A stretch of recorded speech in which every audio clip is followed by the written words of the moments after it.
एक सिंपल सा करियर मैं आपको बता रहा हूँ, फिजियोथेरेपी। सुना है इसके बारे में सबने? अभी कुछ दिन पहले मेरी नेक में थोड़ा सा पेन हुआ, मैंने गूगल पे जा करके सर्च किया physiotherapy services at home in my area. Locality मैं नहीं बताऊंगा, नहीं तो लोग मेरे घर आ जाएंगे।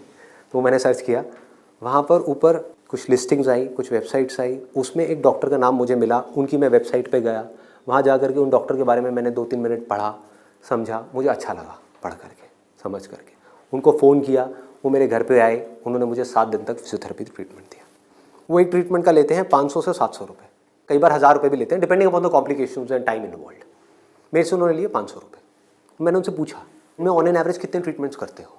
उन्होंने कहा एक दिन का ऑन एन एवरेज मैं 8 से 10 ट्रीटमेंट्स करता हूँ। मैंने कैलकुलेशन करी, दिमाग चलाया, 8 से 10 का मतलब क्या हुआ? 4 से 5,000 रुपये एक दिन का, एक महीने का नहीं, एक दिन का। कितना हो गया एक महीने का? लाख से 1.25 लाख रुपए। अभी उनको 4 साल हुए अपनी फिजियोथेरेपी करे हुए, ये नहीं है कि 40 साल हो गए, 4 साल। समझ रहे हो क्या किया उन्होंने, कैसे किया उन्होंने? वो सब आ जाता है स्मार्ट वर्क के अंदर। उन्होंने हार्ड वर्क नहीं किया, स्मार्ट वर्क किया। ज्यादातर लोग क्या करते हैं, एक हाईली कॉम्पिटिटिव फील्ड के अंदर जाकर के कॉम्पीट करते हैं, वहां होता है नहीं, जाकर के किसी लोकल कॉलेज में फंस जाते हैं, वहां से निकल करके जॉब के लिए धक्के खाते हैं। इसके आगे सोच बढ़ ही नहीं पाती है। जॉब नहीं मिल रही तो दुखी हो जाते हैं, उसके बाद में जब बहुत टाइम तक जॉब नहीं मिल रही होती तो जो भी जॉब होती है, जैसी भी जॉब होती है, कर लेते हैं। होता है प्रैक्टिकली ऐसा है? नहीं होता है।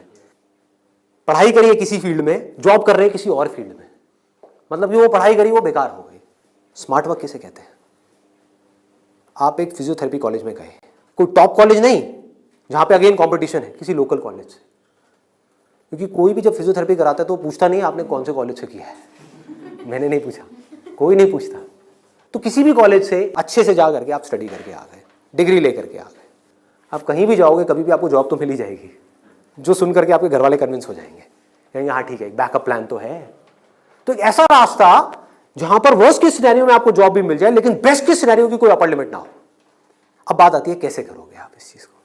इसका स्कोप देखो कि आने वाले टाइम में अभी जितनी तेजी से मोबाइल, लैपटॉप, कंप्यूटर, सब लोग इस तरह भाग रहे हैं, सबके ये प्रॉब्लम्स आनी ही आनी है। बैक में प्रॉब्लम आनी ही आनी है, नेक में प्रॉब्लम आनी ही आनी है, और पता नहीं कितनों को कितनी आनी आ भी रही है। आपके घर में भी जो आपके पेरेंट्स हैं उनको सबको कहीं ना कहीं दर्द होगा। तो आपने पहले तो ये समझा कि हाँ इसका स्कोप कभी कम नहीं होने वाला, बढ़ने ही वाला है। ठीक है, इसमें कंपटीशन भी बढ़ेगा जब स्कोप ज्यादा है तो, लेकिन किन लोगों के लिए बढ़ेगा? जो हार्ड वर्क कर रहे हैं। लेकिन जो स्मार्ट वर्क को समझ पा रहे हैं वो कुछ भी कर सकते हैं। तो आप क्या कर सकते हो? आपने कहा कि सिर्फ इससे काम नहीं चलने वाला, वो मुझे समझ आ रहा है।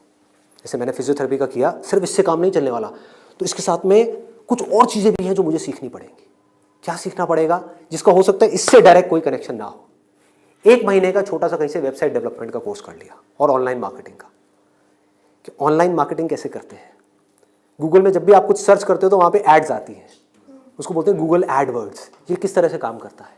आपने कहा ऑनलाइन मार्केटिंग मैंने सीख ली, उसके अलावा मुझे अपनी कम्युनिकेशन स्किल्स पे काम करना होगा। क्योंकि अगर मैं कहीं जा रहा हूं, किसी से बात कर रहा हूं और मैं बेवकूफ लग रहा हूं बात करने में, तो कोई मुझे दोबारा क्यों बुलाएगा? तो आपने क्या किया? कम्युनिकेशन स्किल्स का एक कोर्स किया 1 महीने का, उसके अलावा इंग्लिश स्पीकिंग का एक कोर्स किया 6 महीने का या 1 साल का। इस सबसे हो क्या रहा है? आप एज एन इंडिविजुअल बेटर बनते चले जा रहे हो। उसके बाद में धीरे धीरे आप अपनी एक क्लाइंटेल बनाओगे। शुरू में मान लो आपको दिन में 2 या 4 लोगों ने बुलाया, वर्स्ट केस सिनेरियो मान लो ना, घर से आप ऑपरेट कर रहे हो, अभी आपने कोई अपना क्लिनिक नहीं बनाया है, घर से आप ऑपरेट, और ये कोई थ्योरेटिकल बात नहीं है, ऐसे बहुत सारे लोग हैं जो ऑलरेडी ये काम कर रहे हैं, बहुत लोग कर रहे हैं। अपने नाम को मल्टीपल वेबसाइट्स में आप लिस्ट कर दोगे, इनको डायरेक्टरीज बोलते हैं, ऑनलाइन डायरेक्टरीज।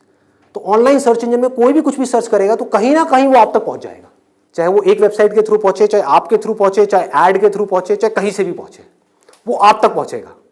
अगर उनको आपने सेटिस्फाई कर दिया, अपनी बातों से भी, अपने ट्रीटमेंट से भी, ईमानदारी से, जेन्युइनली अच्छा ट्रीटमेंट कर दिया, तो वो क्या करेंगे?